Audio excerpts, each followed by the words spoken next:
소설 동의보감 제10화. 지리산의 3월 초, 마을의 돌각담 사이로 비어져 나온 개나리의 노란 빛깔들이 가지마다 화사하게 피어나고, 마을 근처 야산의 양지바른 빛 아래는 분홍빛 진달래가 무리무리 어우러져 벌떼를 부르건만, 그 등성이와 골짜기 너머 지리산의 중턱 위로는 진달래가 겨우 꽃눈만 튼 앙상한 맨가지인 채 거센 바람 속에 떨고 있었다. 생애 처음으로 택한 직업 약초꾼의 모습으로 치장한 허준이 그 냉혹한 산속 기후를 새삼 느끼며 진달래의 마른 가지를 꺾어 들여다보자 입버릇처럼 유이태의 2년 제자임을 내세운 꺽새가 이 고산지대에서 그것들이 꽃망울을 맺으려면 적어도 하순경은 돼야 하리라고 뇌까리며, 그 황량한 산속 풍경이 원수와 같다는 듯이 이 사이로 찍 침을 내깔겼다. 초행이고 첫 등정이라 허준은 아내가 곱게 접어내준 솜누비옷에 유이태의 아들 도지가 던져준 댕댕이 동굴로 엮은 약초망태에 잿간에 굴러다니던 흡사 갈고리 같기도 한 호미를 들었을 뿐이었으나, 약초꾼 경력 2년인 꺽새의 행색은 요란했다. 낡고 수십 번이나 꿰맨, 그리고 더러 가죽 조각까지 갖다 붙인 더덕더덕한 옷에 허준의 호미보다 한 뼘이나 더 긴 갈고리 호미를 든 외에도 허리에는 키가 다른 호미를 2가지나 더 차고, 허리의 좌우로는 크고 작은 뚜껑 달린 대나무통을 매달았는데, 작은 대통은 산지네를 잡아넣는 통이고, 오른쪽 큰 대나무통은 녀석이 때로 뒤로 쳐져서 혼자 마시는 품이 술통일시 분명했다. 그 밖에 그는 한 발은 실이 될 갈참나무로 손잡이를 한 쌍발창을 들었는데, 그건 산속에서 짐승과 맞닥뜨렸을 때 쓰는 무기인 동시에 그 자루는 흩어진 동행들을 불러 모을 때 주위의 나무 뜬거리나 바위를 두들겨 자신의 위치를 알리는 신호용으로 쓰노라 일러주었다.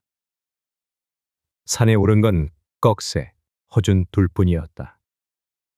유이태가 그 철 그달에 사용할 약재 이름을 도지에게 일러주면, 도지가 병사를 뒷바라지하는 장쇠, 영달, 꺽새 세 녀석에게 지시할 뿐 유이태는 내다보지도 않는 듯했다. 그리고 그 도지로부터 오늘 캐오도록 지시를 받은 것은 쑥, 도라지, 호장, 성남채, 으름동굴 4가지였으나, 엊그제 허준에게 맞은 분을 다 못 사귄 그 감정인지 4년짜리 제자 장쇠도 3년짜리 제자 영달이도 우린 쑥을 맞겠노라며 산비탈 오르기도 전에 아지랑이 낀 들판으로 사라졌고, 2년짜리 꺽새가 오니월 하루볕이 원수다. 어쩌고 투덜거리며 허준을 끌고 산길로 접어든 것이다.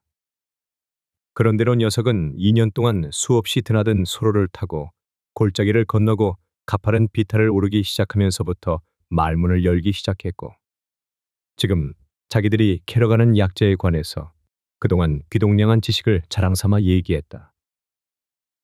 도라지는 늦가을에서 이듬해 봄까지의 기간에 캐내어 잘 씻어서 말린 후 담사기는 데와 폐를 나른 병자에게 쓰는 눈치인데, 말리는 방법은 햇볕과 응달에 말리는 2가지가 있노라는 것과, 호장은 오줌 싸개와 여자들의 월경불순에 쓰이는 특효약이며, 으름덩굴은 채집기간이 늦겨울과 초봄 것을 써야 약효가 있는데 안지를 앓는 사람에게 쓴다는 것과, 속명이 만병초인 성남채는 1년 내내 그 잎사귀를 따모으니 제일 쉬운 작업인데, 이게 또 기가 막힌 약으로 이 성남채 잎새 한 바가지를 반 바가지의 물로 5종지가 되도록 순한 불에 달인 후 벌꿀 2종지를 섞은 다음 다시 3종지가 되도록 달여서 저녁으로 사흘만 여자들에게 먹이면, 나흘째 저녁부터는 여자가 잠자리가 시끄럽도록 방사를 졸라대는 최음의 묘약이라며 연신 희죽희죽 웃었다.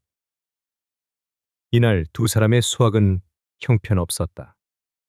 처음 꺽새는 그것도 먼저 배운 지식이랍시고, 오늘 목표로 한 약재의 생김새며 빛깔, 그리고 그것들이 무리지어 자라는 지점을 알아내는 방법 등을 건성건성 일러줬으나, 그건 그야말로 건성이었고 허준이 다시 한번 설명해 주길 부탁했지만 대꾸도 않았고 간다 소리도 않고 저 가고 싶은 쪽으로 가고 말았다. 첫날이니 자상하게 손잡아 주라는 도지의 명령을 이행할 뿐이라는 냉담한 태도가 분명했다. 꺽쇠의 그 심중을 읽자 허준은 혼자 떨어져 이 비탈 저 비탈을 오르내렸다. 그러나 생전 처음 하는 일에 야기름조차 생소한 터라 눈을 부릅뜨고 뒤지다가도 녀석의 모습이 보이지 않으면 행여 길을 잃지는 않을까. 사라진 꺽쇠의 모습을 찾아 호둥거려야 했던 것이다. 그리고 한참 후에 문득 건너 비탈길에서 물통을 기울이는 꺽쇠를 발견하고 건너가 보면 그의 망태기 안에는 허준이 그토록 눈을 씻고 봐도 찾지 못하던 것들이 수북수북 들어있곤 했다.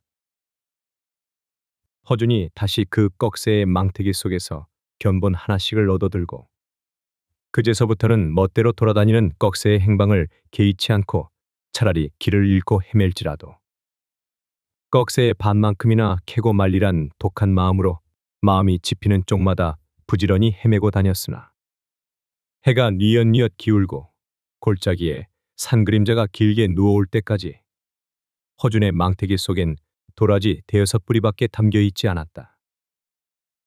그리고 낙엽 속에서 바위를 헛디고 빈 그 발목은 뱀에게나 물린 듯이 부어올라 있었다. 그러나 허준에게는 그 아픔을 일일이 느낄 마음의 여유조차 없었다. 이 발로 마을에 다다르자면 해가 지고 말리라는 낙담과 허망을 씹으며 그제야 경사에서 병자들의 미음을 끓여내는 유월이가 싸서 안겨주던 차가운 주먹밥을 깨물고 있을 때였다. 문득 머리 위에서 막대가 바위를 치는 소리가 울려 보니 어디 있다가 나타났는지 꺽쇠가 허준을 굽어보며 쌍발창을 거꾸로 든 채 빙글거리며 말을 걸어왔다. 그 망태기 좀 벌려봐. 없어. 아무것도? 도라지 몇 뿌리뿐. 그까짓 건 내버려. 내버리라고? 어째? 그 정도 것을 가져가 봤자 스승님이 받아줄 성 싶은가? 스승님은 캐간다고 다 받아주시는 분이 아니야. 약광에 들여놓기 전에 1차 서방님이 감별하고 그리고 다시 스승님이 감별하지. 그리고 얼마나 야멸찬지. 찾는 물건이 아니다 싶으면 온종일 고생한 사람 심정쯤 애당초 염두에도 안 두고 내버린다. 그 말이여. 아예 그 정도 물건은 서방님이 스승님한테까진 내보이지도 않는다고. 하하하. 괜히 욕이나 한마디 얻어먹을 뿐이지. 허준은 꺽쇠가 유이태이기나 한 듯이 쏘아보았다. 순간 녀석이 훌쩍 그 두세 길 바위에서 뛰어내렸다. 2년 동안 산을 타고 다닌 날렵한 몸놀림이었다. 장세형님들 주막거리에서 기다리고 계실게야. 올 땐 뿔뿔이라도 갈 땐 같이 들어가야 군소리를 덜 들으니까. 그는 다시 하하 웃었다. 허준은 추웠다. 해가 기울기 시작하며 산속 기온은 급격히 떨어지고 있었다. 노룻대가 천천히 비탈을 올라 잡목이 우거진 황량한 등성이를 넘어가고 있었다. 문득 꺽쇠가 자기의 망태기 속에서 제가 캔 약초를 두 손 가득 퍼내어 허준의 망태기 속에 집어넣었다. 왜 이러오? 못 들은 채 꺽쇠가 두 번째 가득히 자기의 약초를 집어내어 허준의 망태기에 집어넣었다. 고맙소만 내 걱정보다 노영 사정이 곤란해지지 않소. 툭툭 손을 터는 꺽쇠에게 허준이 고개를 깊이 숙였다. 고맙소. 정말 고맙소. 허준과 꺽쇠가 주막에서 두 망태기 가득 쑥을 캔 장치 영달과 합류하여 유이태의 집에 도착한 건 이미 땅거미가 지고 멀리 마을의 지붕 위로 저녁 짓는 연기들이 자욱이 안개처럼 퍼진 시각이었다. 허준들이 도착하자 허준의 첫날 수확을 화제 삼고 있었는지 황초잡이 이모근과 병부잡이 그리고 쟁반잡이 그 세 제자도 나와서 저마다 허준의 망태기 속을 들여다보고 저희끼리 눈길을 맞추며 기득거렸다. 그 조롱 섞인 웃음을 지그시 참고 허준은 저녁상을 받고 있다는 도지가 저녁상을 물리고 나타나길 기다렸다. 집안에 불이 켜지고 그리고 도지와 함께 허준이 처음 보는 유이태의 부인 오씨가 안채 하녀 상금이에게 등불 들려 약초광에 나타났다. 황초잡이 이모근이가 상금이의 등불을 빼서 장쇠와 영다리가 캐온 쑥을 비추었다. 도지의 안목이 어느 정도인지 모르나 그대로 통과하고 이모군이 꺽쇠의 망태기에 등불을 들이댔다. 통과했다.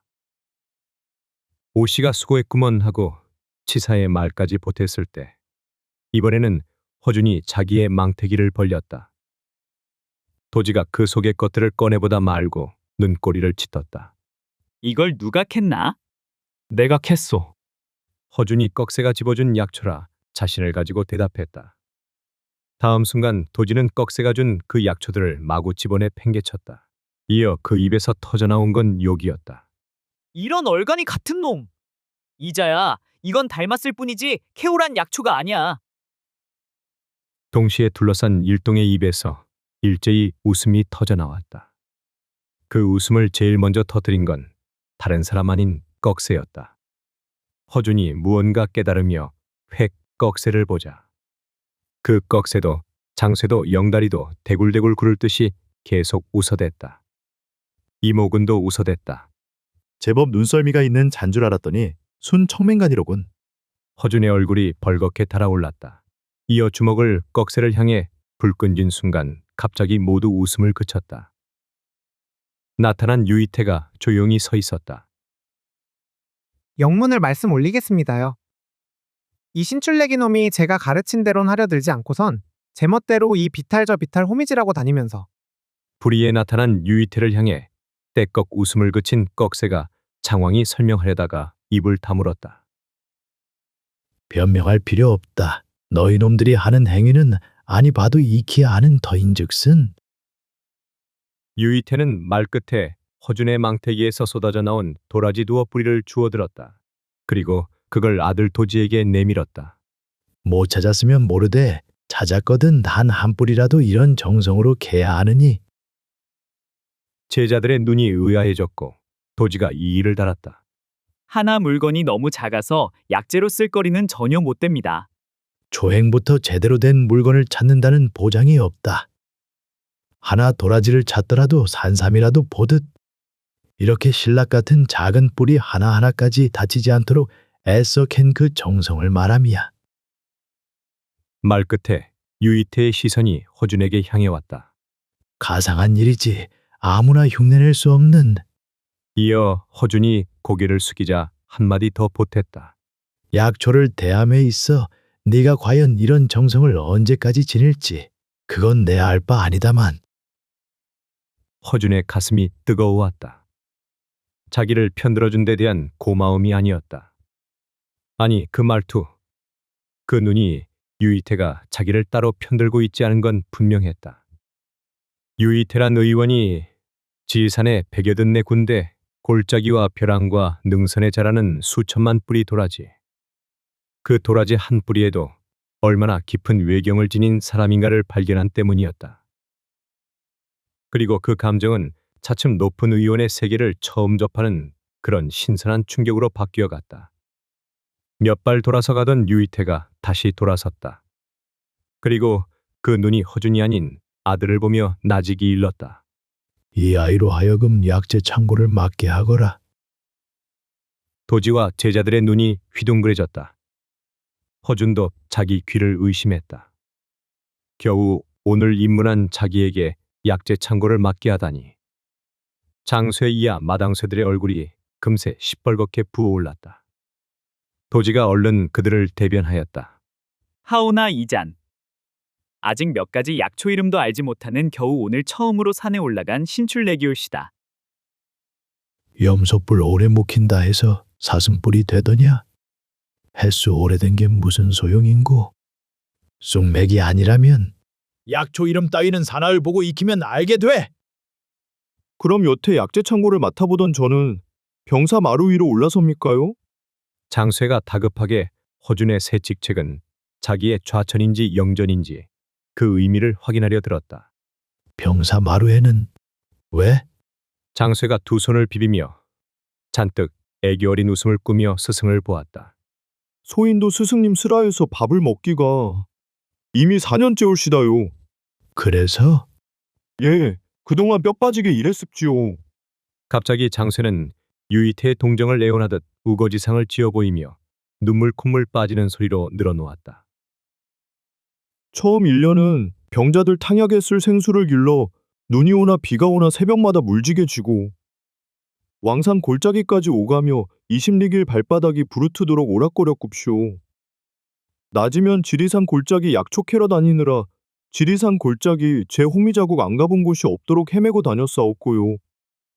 3년째 작년서부터야 겨우 약재 창고 출납을 소감 맡아서 그러고도 밤이면 밤마다 또 약재를 써느라 이 손바닥 군살이 박히고 박혀서 그러니 이젠 저도 병사 마루로 올라서서 촛불도 들고 병부도 들고 다니며 스승님이 회진하시는 양을 더 가까이서 보는 것이 소원이올시다.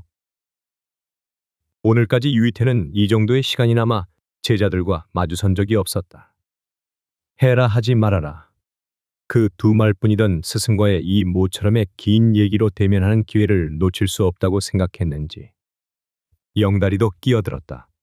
소인도 이미 스승님 슬하에서 3년째 오나 장쇠영님이 병사로 올라서면 건재창고를 소인이 맡아보는 것이 순서라 여기없고 그리고 꺽쇠도 생침을 넘기고 끼어드는데 유이태가 말했다. 연기로 따져 누가 오래되고 덜 되었는지는 내 알 바 아니로 돼. 생수 가지러 첫새벽 왕산 골짜기 오르내린 것이 억울타면 그건 해명하리. 의원이 약효가 있는 약을 지음에 있어 그 비결은 정성이 반이다. 허준의 눈과 귀가 번쩍 뜨였다. 하여 약을 짓는 정성을 배우라. 왕산 골짜기 세댁 천무를 떠오라. 한 것을 깨우치지 못하고 그걸 오로지 고생으로만 여겼다면 그건 의원의 마음가짐일 수 없다. 장쇠의 어깨가 처지거나 말거나 유이태가 말을 이었다. 지리산 골짜기에 너희의 호미질이 안 찍힌 데가 없다 우긴다만 100번 아니라 10,000번을 오르내린들 아직 난 너희들 중 아무도 이런 정성 어린 손길로 캐온 뿌리를 본 바 없어. 유이태가 말끝에 아들의 손에서 다시 허준이가 캔 신랄 같은 뿌리들이 달린 도라지를 집어 장쇠의 가슴에 던졌다. 또 너희가 내 밑에 오래 머문 것만 내세우나 아직 첫새벽 물 길러 다니는 진정한 뜻을 모른다니 오늘 한 가지 물에 대해 일러주지. 물이란 무엇이냐? 물이 무엇이냐니요? 소세하고 발 씻고 목마를 때 마시는 물이 물이지요. 불만이 맺힌 장쇠의 반격이었다. 물도 물 나름. 의원이 갈고 써야 하는 물의 가지수는 33가지가 있다. 그중 내가 아는 가지수는 몇 가지인고? 물의 가지수가 33가지. 허준이 숨을 죽였다. 대답 없는 장쇠에게 유이태가 가차없이 말을 이었다. 물을 그토록 자세히 나눈 것은 물이란 마셔서 이로운 물과 마셔서 해로운 물이 있기 때문이며 특히 의원이란 물의 질을 제대로 알고서야 제가 짓는 약의 약효를 기대할 수 있기 때문이야. 알아듣느냐? 도지가 얼른 아는 채 뽐내는 얼굴로 허준들을 돌아보았다. 제일 상등의 물은 가장 먼 지맥으로부터 발하여 오는 것을 치는데 그 이유인즉 더러운 강물이 가깝거나 인구가 조밀한 곳에 판 샘은 온갖 오수가 스미기 마련일 뿐 아니라 그 기와 맛이 죽기 때문이야. 그런 물을 써서는 차나 술도 제맛을 내지 못하는 법인데 항차 약효를 내는 데 쓰는 물인데 더 말해 무엇하겠는가. 하하하. 그 아들에게 유이태가 물었다. 그 밖에 더 소상히 말할 수 있느냐? 더 소상이라뇨. 이는 멀잖아. 내가 한양으로 취재, 국가의 의원 시험, 자가면 반드시 출제되는 것일 터인즉 너 또한 새삼 귀담아 들어야 하리. 전 그 정도는 이미 외운 지 오래올시다. 하하. 저희들은 좀 자세히 알고자 합니다. 병구잡이가 생침을 삼키며 유이태를 쳐다보았고 허준도 물었다. 33가지 물은 의원이 직접 맛을 판별하옵니까? 그 모두 이름이 따로 있습니까? 물의 첫째는 정화수를 친다. 그건 성이 평하고 맛이 달며 독이 없기 때문이며 하루의 새벽을 여는 전일 진정이 이슬이 되어 수면에 맺혔기 때문이다. 하여 병자의 음을 보하는 약을 다릴 때는 정한 의원은 굳이 이 물을 쓴다.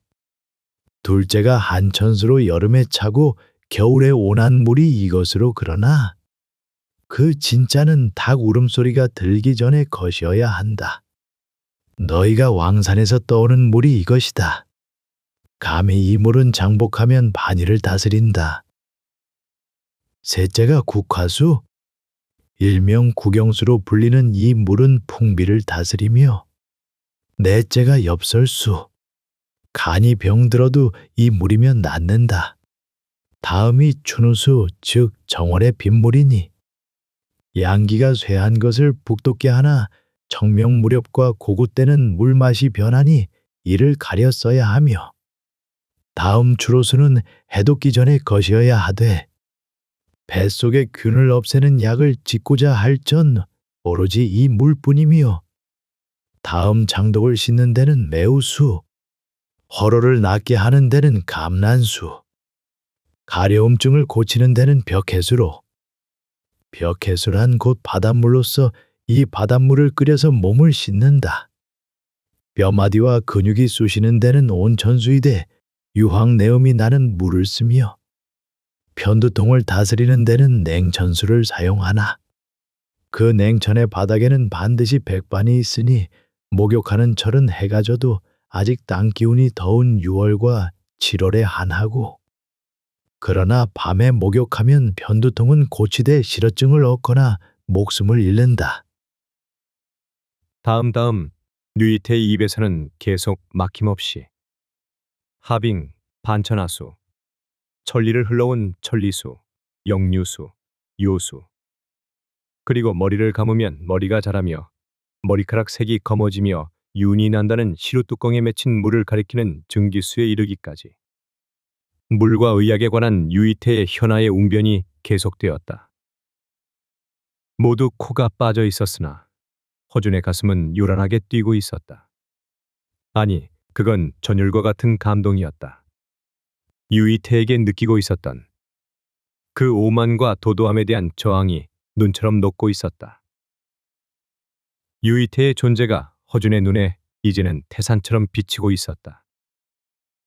그날 물 하나를 33가지로 분류하는 류이태의 의원으로서의 해박한 지식에 압도되어 집으로 돌아오던 날, 아들과 남편의 첫 출사의 결과가 궁금한지 어머니 손씨와 아내 다이가 조승달이 빗긴 동구 밖 개울가에 초조한 모습으로 마중 나와 있었다. 이어 집에 들어섰을 때 쪽마루에서 노모와 무언가 우스갯소리를 하며 함께 웃고 있던 구일서가 달려나와 허준을 자기네 안방으로 끌어들였다.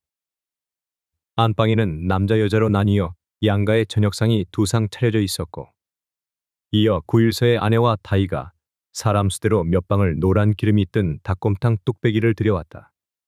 비록 밥은 쌀알이 보이지 않는 보리와 조를 섞은 잡곡이었으나 오나가나 흉년 타령인데, 특히 허준의 앞에 놓인 고봉 밥그릇은 그의 약초꾼으로서의 출발을 격려하는 의미가 분명했다. 그리고 밥상 위에 털이 뽑힌 채 2다리를 벌리고 낮아빠진 삶은 닭은 아침까지 잿간을 뒤지고 다니던 낯익은 서너 마리 닭 중에 한 마리일 것이었다. 아니나 다를까 손씨가 고마움을 가득 담아 순금이 아버지 구일서가 너를 위하여 기르던 닭을 2마리나 잡았다는 얘기를 했고, 그러자 윤월이라는 암영유의 성씨도 모른다는 구일서의 노모가 외로운 집안끼리 모처럼 형제간처럼 지내게 됐는데, 그깟 기르던 닭 2마리 잡는 게 무예 그리 아까울까 보냐고. 오히려 앞 못 보는 자기의 손을 잡고 함께 동네 여기저기 거닐어주고 말동무가 돼주니 고맙다며 손씨의 손을 더듬어 잡았다. 양가의 풍속을 따진다면 남녀가 한방에서 끼니를 나눈다 함은 있을 수 없는 일이었으나, 그러나 이날 양가는 아랫목에 남자 여자로 나뉘어 앉아 내외를 파탈한 채 식사를 끝내고 허준의 지리산 초행의 성과를 화제 삼았다. 허준은 함께 동행한 꺽새가 자기를 일부러 험한 길로 이끌고 다닌 뒤늦게 깨달은 그 회방질과 약초가 아닌 찬물을 자기의 망태기 속에 쓸어넣고 유이태 일가에게 자기를 밉보이게 하려던 선배란 자들의 사악한 짓거리 등은 입 다문 채 온종일 보잘것없는 도라지 5뿌리를 캔 것뿐이나 뜻밖의 유이태의 눈에 들어 내일서부터 약재의 출납과 간수를 맡게 되었노란 새 사실만 얘기했다. 그리고 창고지기가 돼봤자 옷 한 벌이라도 더 해주는 특별한 직책도 아니오. 산행은 산행대로 하고 돌아와서는 창고의 책임까지 맡아 몸이 더 고단할 뿐이지만, 그러나 약재에 관한 지식은 남보다 빨리 깨우치게 되리란 희망도 피역했다. 어머니가 가장 기뻐했고 남편의 그 삐어서 퉁퉁 부은 다리를 시종 근심스레 보던 다이도 그제야 얼굴에 미소가 어렸다. 하오면 앞으로는 늘 유 의원님 댁에서 숙식을 하시옵니까? 저녁상이 파하고 뒷곁 그들의 방으로 돌아온 후 허준이 칡뿌리로 싸묶은 다리를 풀자 대야에 물을 담아온 다이가 남편의 다친 다리를 대야물에 담그게 한 후 조용히 입을 열었다. 이래라 저래라 말을 걸어주지도 않고 반드시 지켜야 할 무엇도 없는 모양입니다. 지금 있는 사람들의 하는 양을 보건대 더러 짬을 내어 주막거리에 나가 퍼질러 앉아 마냥 흥청거리는 걸 보면 나도 짬보와 더러 집에 오갈 수 없겠소. 새 직책을 맡았으니 빨리 익히고 손에 익을 동안 가급적 유 의원 댁에 붙어있을 생각이오만 당신 보고 싶을 땐 오가고 하리다. 농담 같은 말을 허준이 웃지도 않고 말했고 다이 혼자 얼굴을 붉혔다. 흥청거리다니요. 먹고 자고 봄 가을에 옷을 해주는 외 양식을 나눠주거나 하지는 않는다고 하셨잖습니까? 그렇소. 함께 오늘 산에 오른 그 사람 말에 의하면 병사에 오래 묵게 될 중한 병자들이나 돈냥이나 지닌 듯한 병자들이 오면 온갖 아첨짓 떨어 술값으로 뜯어내고 또 약을 대신 다려주어 그 수고비를 얻어내어 저희끼리 나눠 쓰는 눈칫대다. 병자의 가족에게 돈을 얻어 쓰다니요? 나도 아직 본 적 없으니 대놓고 옮길 얘긴 아니오만 전에 있던 사람 중에 내쫓긴 사람들의 경우에 약초 캐러 나섰다가 희귀한 약재를 캐거나 하면 따로 빼돌려 팔다가 들킨 경우가 있다고 합니다. 그런 마음씨로서야 어찌 남의 집에 있을 수 있으리까? 하나 이 사람들은 저들의 소망을 말하기를 산에 드나드는 동안 행여 산삼이라도 캐어 한미천 거머 잡는 게 소원인 듯하오. 물론 그게 아무의 눈에나 쉿딜 그런 게 아닐 테지만 하나 너무 낙심일랑 마오.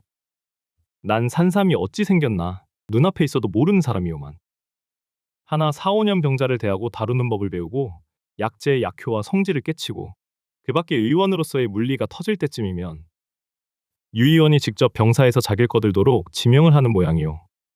어머님 모시고 우리가 갔을 때 유 의원 곁에서 촛불도 들고 병세를 적기도 하던 그 사람들이 1차 유 의원께 지명을 받은 사람이오니까.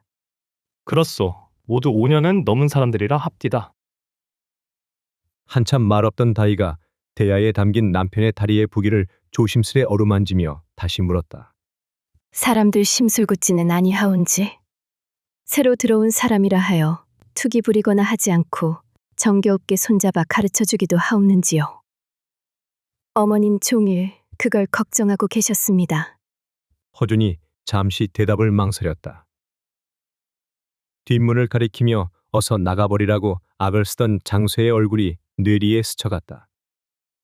그리고 자기의 등 뒤에서 죽어라 하고 장작개비로 후려갈겨 기절케 했던 이모근과 또 오늘 짐짓 험한 길로 끌고 다니며 끝내는 자기를 그 집의 작은 주인 도지의 눈에 웃음거리로 만들려 기도했던 꺽새의 독한 눈빛도 떠올랐다. 그러나 허준은 고개를 저었다. 사람들 모두 친절하오. 다희가 환히 웃었다. 천만 다행오시다. 어머님 말씀도 그러하시고 제 요량에도 서방님이 남달리 부침성 있는 분이 아니신데 혹 다정하게 손잡아주는 이가 없으면 어쩌나 했는데 하긴 인명을 다루는 의원을 지망하는 사람들이 온데 새 사람이라 하여 턱없이 질시할 리 없다 여깁니다만. 허준이 조금 웃었다. 그래. 당신은 이 험한 세상을 다 알 것 없어. 당신은 당신이 믿듯이 세상 모든 사람 다 심성이 고운 사람이라 여기고 살면 돼요. 왜 웃습니까? 온갖 추악한 세상의 바람일랑 내가 막아나갈 것인지. 대야에서 다리를 뽑은 허준이 그 아내의 환한 얼굴을 가슴에 안았다. 방문 밖 멀리 언제부턴가 부엉이 울음소리가 이슥히 깊어가는 밤을 알리고 있었다. 허준이 약재 창고의 전모를 대충이나마 파악한 것은 유이태로부터 곧간 출납을 명령받은 지 근 2달도 좋게 지나서였다. 사면벽에 층층이로 시렁을 걸치고 거기 수백 종의 크고 작은 약재들이 두름째 엮여 매달리기도 하고 종이봉지에 담겨 빽빽이 대롱거리고 그 밖에 창고 안 곳곳에 층층이 선반을 달아내고 또 버텨놓은 건초대며 바닥엔 바닥대로 망태기와 삼태기, 오지그릇 통까지가 뒤죽박죽으로 발디딜 틈도 없이 버려놓아 있는데 심지어 지네를 수백 마리 잡아 쳐놓은 푹 삭은 오줌통의 냄새까지 엉켜 처음 들어서는 사람에겐 함부로 맡을 냄새가 못 되도록 역겨웠다. 하나 허준이 애를 먹은 건 썩고 삭고 마르는 온갖 약재들이 자아내는 냄새가 아니었다. 그 수백 가지 약재의 생김새를 외우는 것부터가 진땀이 나는 작업이었다.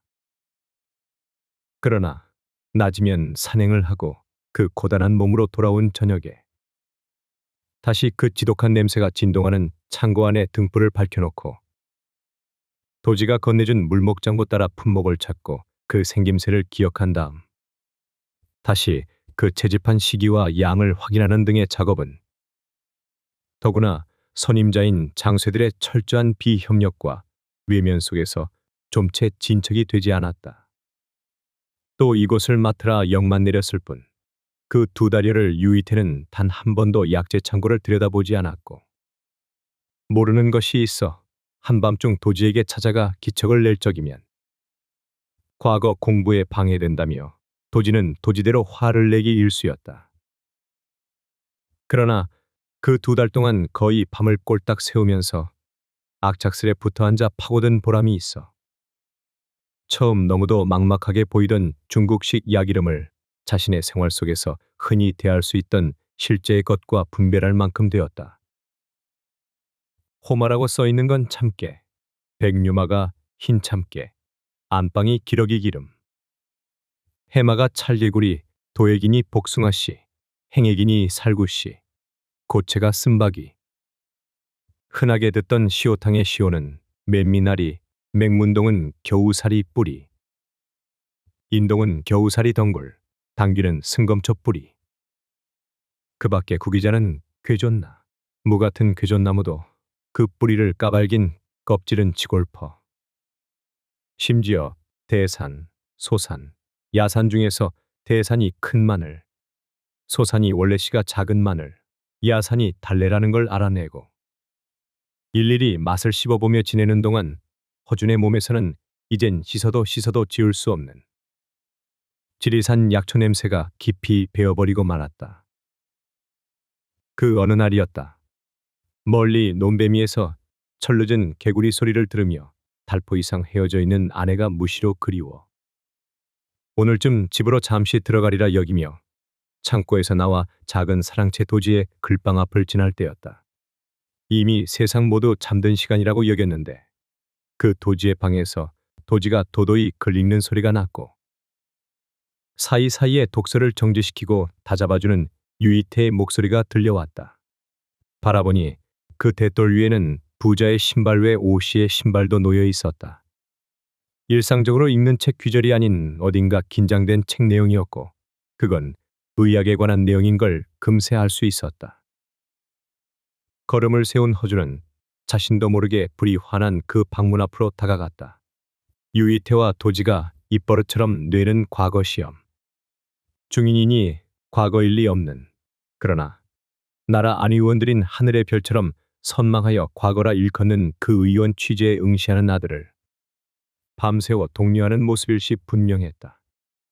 아직 그 경지가 아님에도 허준의 온몸에 뜨거운 긴장이 팽팽히 뻗어왔다.